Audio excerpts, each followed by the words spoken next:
Bom, o presidente Lula e a ministra da Saúde, Nízia Trindade, relançaram na última segunda-feira o programa Mais Médicos para o Brasil. A meta é aumentar de 13 mil para 28 mil o número de profissionais do SUS em atendimento pelo país, um investimento de 712 milhões de reais. A gente vai falar sobre esse assunto com Arthur Quioro, ele que é presidente da Empresa Brasileira de Serviços Hospitalares, órgão ligado ao Ministério da Educação, é médico sanitarista, professor da Universidade Federal de São Paulo, Unifesp. Quioro, seja muito bem-vindo, bom dia.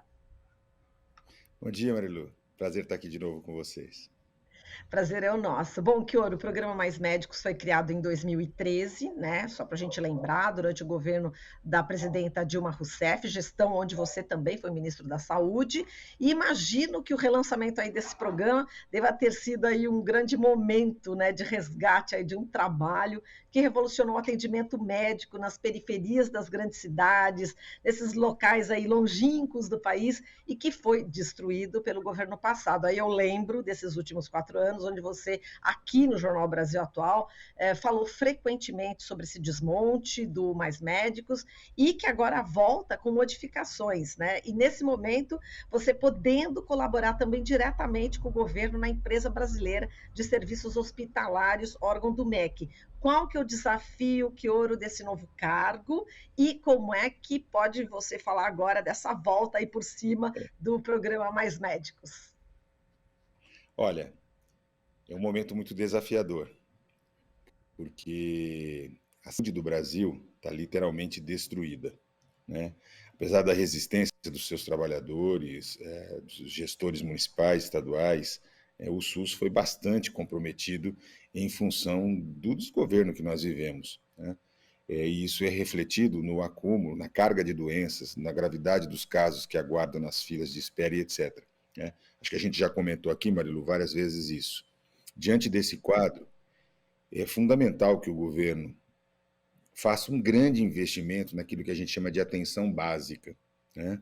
Ou seja, dotando uma rede capilarizada em todos os territórios, não só nas cidades pequenas, nas cidades de difícil acesso, difícil fixação de médico, mas em cada localidade desse país, inclusive nas grandes cidades, nas periferias, nos bairros, unidades básicas de saúde com equipes completas que sejam capazes não apenas de fazer ações de promoção e prevenção à saúde, mas que possam diagnosticar, tratar, cuidar dos principais problemas de saúde individuais e coletivos daquele território. Quem faz isso é a chamada atenção básica. Só que o grande problema é que a gente sempre teve uma enorme dificuldade de garantir que essas equipes de saúde da família pudessem atuar de forma completa, exatamente porque os médicos e médicas no Brasil e no mundo tendem a querer atuar principalmente nos serviços especializados. Se especializam muito precocemente e têm uma grande resistência de atuar na atenção primária. E isso fez com que a gente tivesse uma situação muito terrível no país. A rede de atenção básica se expandiu no Brasil inteiro, a partir das políticas que foram feitas no governo Lula, Dilma, mas faltava o tal do médico para completar a equipe. Foi aí que surgiu o programa Mais Médicos, né? E ele teve uma rápida expansão, foram 18.263 médicos que se atingiu no governo da Dilma, levando a saúde para 63 milhões de pessoas, exatamente as condições mais precárias, muitas sem sequer ter tido acesso a médico uma vez na vida. Isso foi interrompido, precarizado durante o governo Bolsonaro. E veja, eu agora estou dirigindo 41 hospitais universitários espalhados pelo Brasil inteiro. Nosso empenho vai ser fazer com que esses hospitais se integrem ao SUS, consigam fazer formação de profissionais da área da saúde com qualidade, pesquisa, mas que eles sejam hospitais do SUS. Mas se a atenção primária, se a atenção básica não tiver qualificada funcionando, o que vai acabar acontecendo? Esses pacientes vão chegar cada vez mais graves, né? Vou dar exemplos concretos. Em vez do caso de câncer ser diagnosticado precocemente e a intervenção, a cirurgia oncológica, a quimioterapia, a radioterapia acontecer de forma adequada, as pessoas vão chegar já no estágio muito avançado da doença, com pouca chance de sobrevivência. Ou, por exemplo, doenças como a hipertensão, diabetes, vão deixar de ser controladas e as pessoas vão chegar com insuficiência renal crônica, com problemas cada vez mais graves, com infarto, com AVC. Portanto, para nós que estamos hoje cuidando da área da atenção hospitalar, né, é assim, uma verdadeira alívio, é uma verdadeira esperança que o Ministério da Saúde, sob a liderança da ministra Anísia Trindade, tenha, em curto espaço de tempo, né, atendido esse desejo do presidente Lula, que era retomar o programa Mais Médico, mas simplesmente não retomou. Retomou fazendo aperfeiçoamentos, tratando com uma meta de levar 28 mil médicos, ou seja, dos 13 mil, novas 15 mil vagas.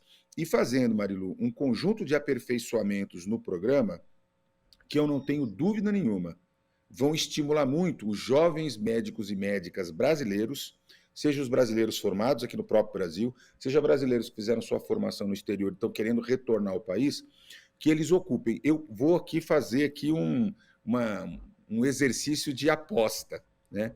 Eu acho que pouquíssimos médicos estrangeiros precisarão vir dessa vez, porque as condições vão se aprimorando, né? E tem um conjunto de medidas, desde, por exemplo, mais tempo que o médico vai poder participar do programa, pontuação para residência, que ele quiser fazer depois, ele poder fazer o mestrado, o doutorado, a especialização, fazendo mais médicos, pagamento da Bolsa do FIES, né?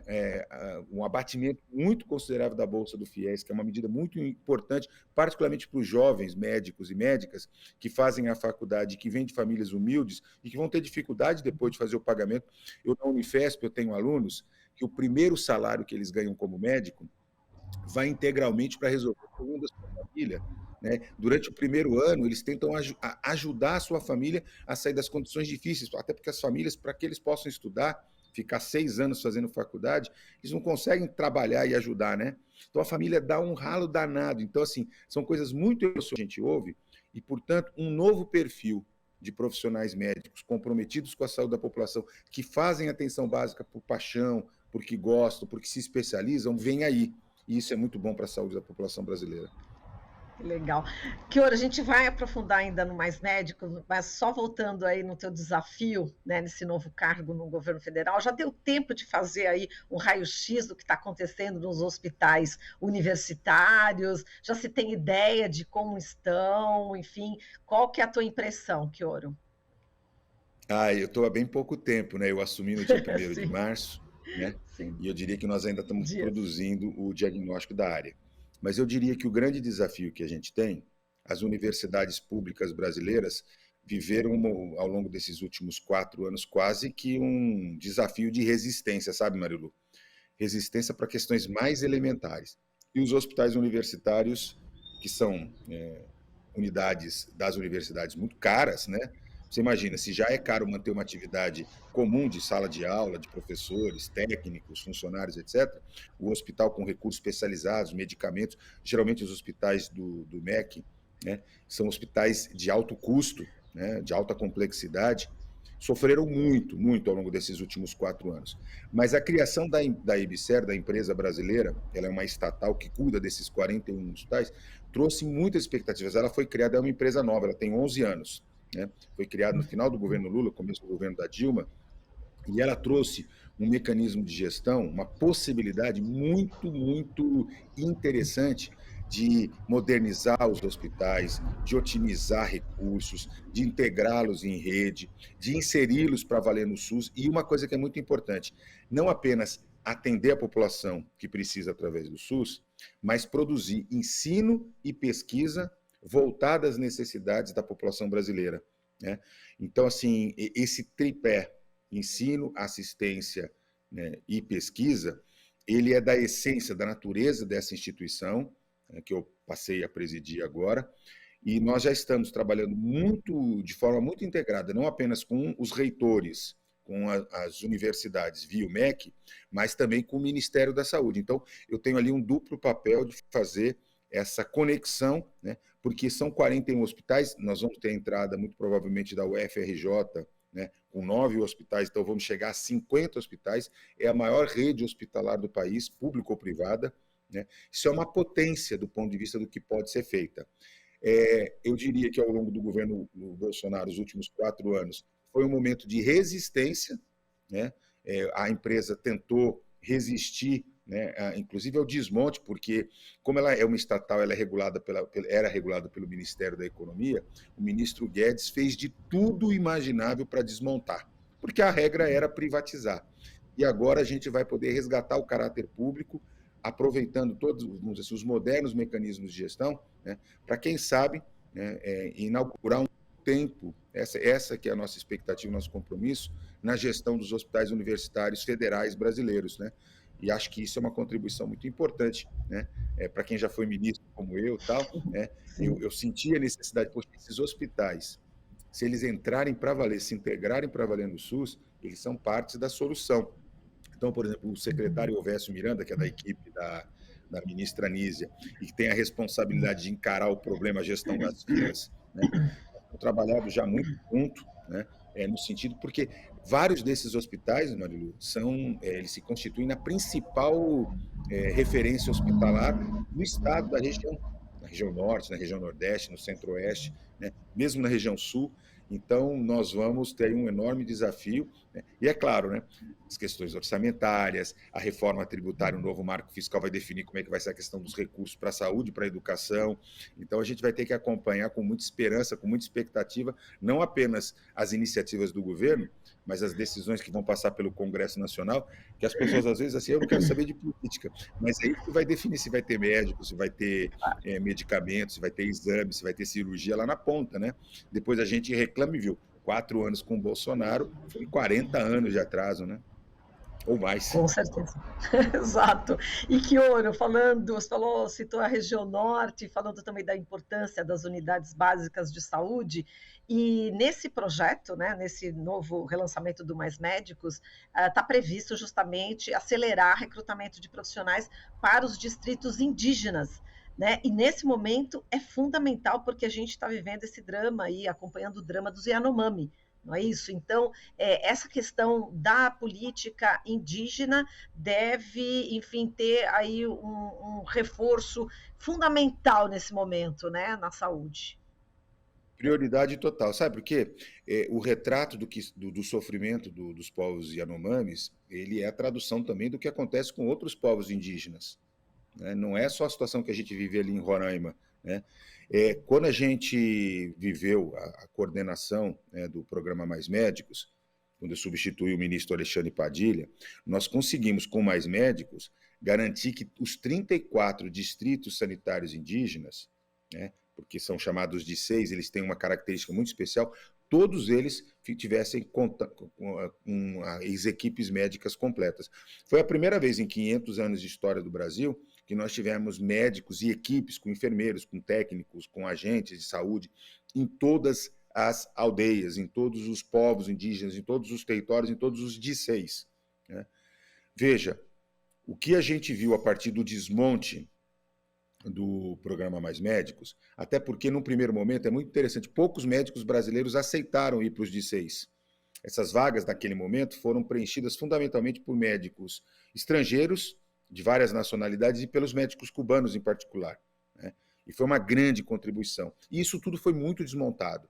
Portanto, ao longo do governo Bolsonaro, na verdade já veio desde o governo Temer, mas desde o golpe a gente foi tendo progressivamente um desmantelamento. E é claro que depois, hoje a gente percebe, Marilu, que isso tudo estava articulado com uma certa política, né, de entrega, de desmatamento, de exploração das nossas riquezas minerais, da nossa madeira, enfim, de tudo aquilo que a gente tem na floresta, tudo aquilo que os povos indígenas protegem e que era fundamental precarizar as condições de vida.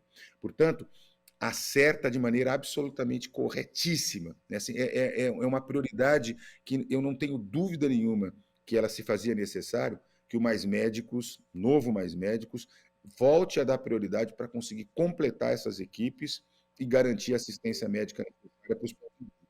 Até porque, Marilu, um dado que assim, eu já falei aqui algumas vezes, mas é sempre importante lembrar, quando a gente fala da atenção básica nas cidades, a responsabilidade fundamental é da prefeitura, dos prefeitos, do secretário municipal de saúde. No caso dos povos indígenas que moram nas aldeias, a responsabilidade é da Secretaria de Saúde Indígena, da chamada CESAI, né, que pertence ao Ministério da Saúde. A legislação coloca sob responsabilidade do Ministério da Saúde os cuidados básicos aos povos indígenas. Portanto, não tem nenhuma razão de ter qualquer tipo de questionamento por quem quer que seja, que os povos indígenas recebam a prioridade que precisam. E é claro que ao, por exemplo, fazer essa força-tarefa em Roraima, né, para os cuidados dos povos indígenas, né, o Ministério da Saúde se deparou com também dificuldades de outra ordem. Né? Lá nós temos, por exemplo, uma grande quantidade de venezuelanos morando em condições muito precárias, o sistema de saúde não estava adequado. Então, quando a gente começa a tratar de um tema prioritário, é como se assim fosse em cadeia vão surgindo outras. Então, eu fui procurado pelo Ministério da Saúde, tem inclusive uma audiência amanhã, com o reitor da Universidade de Roraima, com o secretário lá da equipe da ministra Nízia, para tratar como é que a minha empresa EBSER vai poder colaborar, não apenas com os povos indígenas, né, como a população da cidade de Boa Vista, daquela região que está sofrendo bastante. Tal. E nós, por exemplo, fizemos vários movimentos. Então, eu acabei de assinar ontem um edital, né, provocando os profissionais da EBSER que atuam na área hospitalar, né, e que aceitem, durante um período, né, fazer uma imersão em Roraima para poder fazer um apoio, né, na assistência aos povos indígenas. Então, nós estamos mobilizando esforços, né, de municípios, de estados, o Ministério, sob coordenação do Ministério da Saúde, mas dessa vez MEC e Ministério da Saúde, EBSER e Ministério da Saúde trabalham juntos. Né? Aquela regra que tinha antes da minha chegada de que problema do SUS não era problema da educação, não era problema dos hospitais universitários, era essa a regra, veja que absurdo. Isso acabou, né? O tempo agora é de integração, de união para poder resolver os problemas de saúde e os outros problemas sociais do país, né? É isso que o presidente Lula nos provoca o tempo inteiro a fazer. Exato. E, bom, com o programa Mais Médicos retomados, espera-se a elevação aí, né, da cobertura vacinal no país, né, Kioro? Fundamental. Não apenas a cobertura vacinal, mas eu acho que assim, essa é uma outra prioridade que o Ministério da Saúde, a gestão do presidente Lula, elencou logo de cara e já começou a fazer muitos esforços, e era inadiável, porque, veja, nós saímos até 2015, até o golpe, nós tínhamos cobertura vacinal ideal. O que eu chamo de ideal? É aquilo que a Organização Mundial de Saúde preconiza. Normalmente acima de 90%, 95% da população alvo vacinada. Nós tínhamos cobertura vacinal para todas as vacinas obrigatórias dentro dos parâmetros ideais. E a situação sob controle. Em 6 anos de golpe, né, nós decaímos assim a condições anteriores ao que nós tínhamos na década de 90. Nós regressemos para os indicadores dos anos 80, né, que foi uma década perdida do ponto de vista da economia, da política, mas foi também uma década perdida do ponto de vista sanitário, gravíssima. Então, precisava ser enfrentado. Agora, veja, quando uma equipe de saúde da família, como equipe de atenção básica, que é quem faz a vacinação, quem vai atrás das pessoas, que visita as casas, que visita as aldeias, que visita o quilombola, que vai na escola, etc. Olha a carteira vacinal, vê se o vovô, vê se a criança, vê se a gestante está vacinada ou não. Quando essa equipe está incompleta, esse serviço fica capenga, ele não consegue se materializar. Portanto, fundamental, né, este movimento. Mas é claro que, ao ter as equipes completas, nós vamos poder voltar a enfrentar um problema que nós voltamos a ter também, que era desnutrição calórico-proteica. Nós estamos com crianças. Quer dizer, quando o médico identifica rapidamente a desnutrição, ele incentiva o aleitamento materno, ele busca soluções, ele vai fazer uma rede de proteção social, ajudar aquela família a se inscrever no Bolsa Família, enfim, vai ajudar a enfrentar o problema. Nós voltamos a ter mortalidade materna. Eu dei o exemplo do câncer, né? Diagnóstico. Nós estamos voltando a ter problemas gravíssimos de tuberculose, de hanseníase por descuidado. Por isso que é fundamental. Isso não é um slogan, isso é baseado em estudos científicos. Né? A atenção básica, quando ela é ofertada de maneira bem feita, qualificada, com a equipe completa, e é claro que não é só o médico, porque os enfermeiros, os agentes comunitários, os técnicos, o dentista tem um papel fundamental, mas quando ela é bem feita, ela resolve de 80% a 85% dos problemas de saúde da população. Aí 15% vai precisar chegar a um serviço especializado, a um hospital. Mas o que nós comprometemos no Brasil foi exatamente os 80, 85 e os restantes. Quer dizer, nós falhamos em todas as pontas. O que o novo governo agora tenta fazer é exatamente incidir no problema a partir do que é o mais básico, que é garantir uma atenção básica qualificada. E é por isso que é fundamental um novo Mais Médicos. É fundamental o conjunto de medidas que valorizam a equipe multiprofissional, mas que garantem lá no território onde as pessoas vivem, onde as famílias estão, onde estão as escolas, o ambiente de trabalho, uma ação preventiva, uma ação qualificada de saúde. Tá certo. Chioro, a gente agradece demais aqui a sua participação no nosso Jornal Brasil Atual. Vamos acompanhando aí tudo que acontecer, né, no governo federal nessa área da saúde. É muito importante. O povo brasileiro sofreu muito e conte conosco, viu, Chioro? Um beijo e até a Muito próxima. obrigado, eu fico à disposição também, viu, Marilu? Um prazer estar de novo com vocês. Fico sempre à disposição. Um Obrigada. abraço. Abraço. Falamos aqui com Arthur Chioro, presidente da Empresa Brasileira de Serviços Hospitalares, órgão ligado ao Ministério da Educação. Ele que é médico sanitarista, professor da Unifesp. Esta é a Rádio Brasil Atual.